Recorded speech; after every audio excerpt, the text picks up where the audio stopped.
बंदी छोड़ सतगुरु रामपाल जी भगवान जी की जय हो बंदी छोड़ की लौट को नहीं और की। सत्ताए भाई जी, दासी जब सुबह परमात्मा जी को छोटी भोग आरती के साथ में भोग लगा रही थी, तो परमात्मा जी ने दिखाया था, मालिक ने दिखाया। सभी सत्सेवक भाई बहन हैं, परमात्मा जी कह रहे हैं कि तुम्हारी भक्ति तुम भक्ति का, तुम्हारे परमात्मा का ज्ञान बिगुल बाज चुका है। अब तुम लोग होशियार हो जाओ। जैसे आर्मी के जवान, कोई उन्हें दिखता है जैसे कहीं से कोई अनहोनी सी दिखती है कि कहीं से खतरा आने वाला, तो वो एकदम एकदम पोर्शन पे रहते हैं। उनका बस उनके मालिक का इंतजार रहता है कि कब बॉर्डर दे और कब हम आक्रमण करें अपने दुश्मनों पर। इसी तरह से अब काल एकदम से बौखला उठा है, जब से पांच पांच बाती बाती की दीपक जला है ना। वाती पंचकोप कर पूजा देवनंद और न दूजा, खंड खंड में आरत कार्य सकल में हर ज्योति विराजे। जब से वो इतनी बुरी तरह से पागल हो गया कि उसका सुख चैन सब कुछ खो गया है। अब वो बौखला रहा है। तुम्हें कमर कस से लेनी है, हथियार अपने साथ रखने हैं। परमात्मा जी दिखा रहे हथियार हमारे भक्ति बोध हैं। हम सभी लोग अपने अपने हाथ में चलते जा रहे, जैसे आर्मी के जवान अपने अपने हथियार उठाते जाते हैं, इसी तरह से परमात्मा जी वहाँ पर खड़े हैं और बहुत अच्छे से मुस्कुरा रहे हैं। जैसे कभी कभी कोई जैसे दरवाजे पे खड़ा हो जाता है, दरवाजे को पकड़ के ऊपर की चौखट, इसी तरह से परमात्मा एक वहाँ पे मैदान सा, वहाँ पे एक कुछ है, वहाँ पे दरवाजा सा है, वहीं परमात्मा जी उसको पकड़ के खड़े हैं और कह रहे तुम अपने अपने हथियार को संभालो, पोजीशन को संभालो।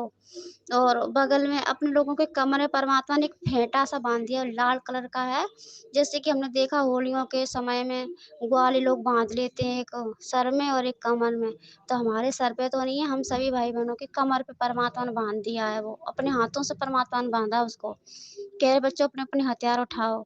तो सभी लोग हथियार उठा रहे हैं, हथियारों में भक्ति बोध है, सो सभी लोग अपनी अपनी भक्ति बोध उठाते जा रहे हैं और आरती सुमरन करते जा रहे हैं। और ज्ञान को आधार बनाए परमात्मा करे, जो तुम्हारा ज्ञान है ना, वज्र है वज्र, ये तुम्हारा हथियार है, इसके आगे सारे हथियार फेल। और जैसे ही काल ने एकदम से अपन पे आक्रमण किया, दासिक तो रोना आ रहा बीच बीच में, एकदम से अजीब सा लगता है। तो जैसे उसने आक्रमण किया, परमात्मा जी हमारे पीछे ही खड़े हैं, बिल्कुल हमें डरने नहीं दे रहे। और जैसे ही आक्रमण किया उसने, काल ने, और जैसे सभी लोग अपने अपने मंत्र का जाप कर रहे हैं, कोई प्रथम नाम का, कोई सतनाम का। और जो सत्सेवक भाई बहन है, जो संकल्प दीक्षा से जुड़े हुए हैं, वो अपने नाम नहीं आ रहा, समृत साहिब रत्न उजागर की वाणी का कर रहे हैं। तो एकदम ऐसे उसमें से एकदम जैसे तेज निकल रहा है, ऐसे परमात्मा सत्संग बताते ना, जब परमात्मा प्रथम बार उस काल से मिलने आए थे, तो परमात्मा ने सतनाम का जाप किया था, तो वो एकदम पाताल लोक में गिरा था जाके। उसके पंख एकदम से कट गया, से पक्षियों की तरह फड़फड़ा रहा था। इसी तरह आया तो वो बहुत तेज में एकदम ऐसे आया, जैसे कि शेर गरज रहा हो। जैसे ही सभी भाई बहनों ने अपने अपने सतनाम का प्रथनाम का जाप किया, उसी समय वो एकदम से असहाय हो गया, जमीन में धड़ाक से न गिर पाया। फिर तो उसकी आवाज ऐसे रहेगी कुत्ते की तरह, जैसे कुत्ते नहीं गुर्राते हैं खिसिया आके, इसी तरह से गुर्रा रहा है। फिर परमात्मा पीछे से खड़े होकर हंस रहे, कह रहे तुम सबको किसी को भी डरना नहीं है, आगे कदम बढ़ाओ। फिर सभी भाई बहन अपनी अपनी भक्ति बोध लेके आगे बढ़ते जा रहे हैं। और वो एकदम से ना फिर कुछ नहीं कह पा रहा है, बेचारा साइड में पड़ा रह गया। फिर परमात्मा जी ने दिखाया है कि डायन आ रही है और समय हमारे पास बहुत कम बचा है, विनाशकारी समय बिल्कुल नज़दीक है। इसलिए जो ये सेवा चल रही है ना थालियों की, बहुत जल्दी से जल्दी पूरी होनी चाहिए। हर घर में जल्दी से जल्दी ये सामग्री पहुंचनी चाहिए। तो इसके लिए परमात्मा जी ने सुरजीत भगत जी को बोला है कि आप सेवा में सहयोग दो, पवन भैया का। और रामेश्वर भगत जी कटनी वाले, उनसे बोला है। और हरियाणा कुरुक्षेत्र के भैया हैं राजेंद्र राजेंद्र दास भगत जी को, उनको परमात्मा ने इतना बोला है कि तुम्हें आना है तो आओ, नहीं आना है तो मत आओ। और जो सुरजीत भगत जी हैं बंगाल से, और कटनी से जो रामेश्वर भगत जी, इनको परमात्मा ने आदेश दिया कि तुम्हें हमारा आदेश है, तुम दोनों पवन का साथ दो जा करके जाओ। उसके पास समय कम है और उसकी थोड़ी तबीयत भी अब ठीक कम रहती है और काम ज़्यादा है। 1 महीने के अंदर अंदर ही काम, मतलब जल्दी से सब सामग्री भाई बहनों तक पहुंच जानी चाहिए। फिर क्या थोड़ा बहुत काम रह जाएगा तो फिर तो पवन संभाल लेगा। तो 3 भाइयों को आपके जो बेटे पवन भैया, आपके बड़े बेटे लक्की भैया, उनको बोला परमात्मा जी ने, और सुरजीत भगत जी और रामेश्वर भगत जी, इन 3 भाइयों को बोला परमात्मा मेरा आदेश है कि तुम ये सामग्री जल्दी से जल्दी भाई बहनों तक पहुँचाओ। फिर सुरजीत भगत जी कह रहे हैं, मतलब उनके घर पे थोड़ी दिक्कत आई, खाने पीने की व्यवस्था कैसे क्या होगी। तो परमात्मा जी कह रहे हैं उसकी चिंता मत करो, 1 महीने तक का खाने का इंतजाम तुम्हारा कर दिया जाएगा, उसकी व्यवस्था कर दी जाएगी, उसकी चिंता मत करो। तो उधर से तो सुरजीत भगत जी चल दिए अपने अपने झोला बैग जो भी उनका सामान लेके। इधर से कटनी वाले भैया जी रामेश्वर भगत जी चल दिए। और पर दासी ने बोला कि परमात्मा, दासी का क्या काम है, दासी को भी कोई सेवा दे दो।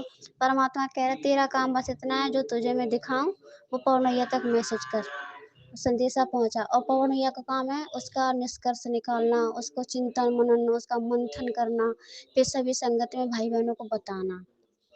इसी तरह से फिर परमात्मा ने बहुत सारे फूल लेके सभी भाई बहनों के ऊपर फूल फेंक दिए। तो सभी भाई बहन कह रहे परमात्मा ये क्यों, इसके तो अधिकारी आप हो। तो परमात्मा कह रहे हैं जो ये काल अंगारे बरसेगा ना, तो ये जो तुम्हारे ऊपर जो फूल है ना, तो वो अंगारे तुम्हारे ऊपर फूल बन जाएंगे, तुमको वो जलाएंगे नहीं। और परमात्मा कह रहे डायन आ रही है, जल्दी से जल्दी सतर्क हो जाओ, संवर जाओ। डायन कौन, एकदम से भयंकर बवंडर उड़ रहा है, एकदम तूफान का। चपेट में जो भी घर आता है वहाँ का नामो निशान मिट जाता है। उसे देख के ये नहीं लगता कि यहाँ पे कभी कोई घर होगा, कभी किसी का परिवार बसा होगा, कुछ भी नहीं है। एकदम से परमात्मा कह रहे डायन शीघ्र गति से आ रही है, इसलिए जे सामग्री जल्दी से जल्दी पहुंचे भाई बहनों तक। वैसे तो भाई बहन मानसिक आरती करने लगे, पर मानसिक आरती में और सामने आरती करने में बहुत फर्क है। तो इसीलिए आप तीनों की ड्यूटी लगाई जाती है, जल्दी से जल्दी सामग्री पहुंचाई जाए। और परमात्मा पवन भैया जी, आपको परमात्मा ये कह रहे हैं कि आप संदेशों को अच्छे से समझ के भाई बहनों को बताएं। और जब वो डाइन चल रही है ना, तो बवंडर की तरह है, पूरे घरों को उड़ा लेगी, नामो निशान मिट गया, वहां तो कुछ है ही नहीं है कि कभी कोई यहाँ था। और परमात्मा की दया से सत्यवक भाई बहनों की तरफ जैसी वो बढ़ी है, सैकड़ों कोस की दूरी पे खड़ी है, एकदम परमात्मा की ज्योति जल रही है, उसमें से अंगारे से निकल रहे हैं। मतलब हमारे लिए तो अंगारे नहीं है, उनके लिए अंगारे से निकल रहे हैं। तो परमात्मा की दया से वो आगे बढ़ नहीं पाई। जैसे ही वो आगे बढ़ने को हुई, तो जैसे छोटे छोटे बच्चे नहीं गुब्बारे को फुला लेते हैं, फिर उसको फोड़ देते हैं, मतलब गुब्बारे फुला के उसे फोड़ करके खेलते हैं। इसी तरह से जैसे ही वो सत्युगों की तरफ बढ़ने को हुई, पहली बात तो आगे वो कदम बढ़ा ही नहीं पा रही। उसकी ऊर्जा जो 5 ज्योति जल रही है, इसकी इतनी ऊर्जा, इतनी इसमें इतनी शक्ति निकल रही है कि आदमी आगे कदम बढ़ा ही नहीं पा रहा है, बुरी शक्तियाँ।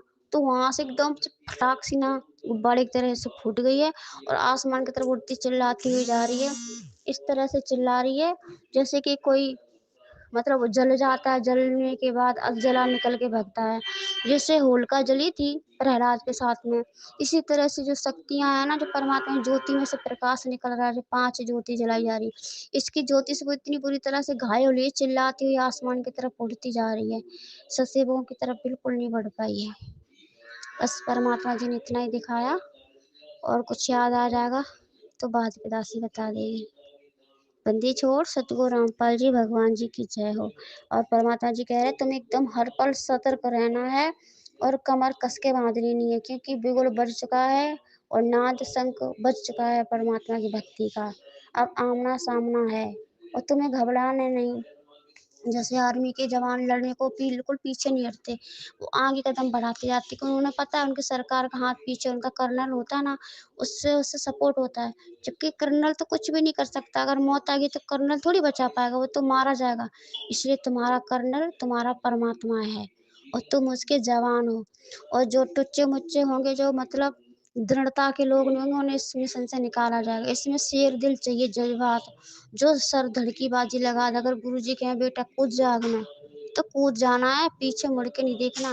वो नहीं चाहिए जो गुरु जी कह रहे बेटा पानी में कूद जा, अब मन में तो बात तो कह रहे हैं हाँ गुरु जी कूद जाएंगे, और मन में सोच रहे कि कूद जाए तो कहीं हम डूब ना जाए। बताओ, फिर तुम्हें भरोसा ही नहीं है गुरु जी का।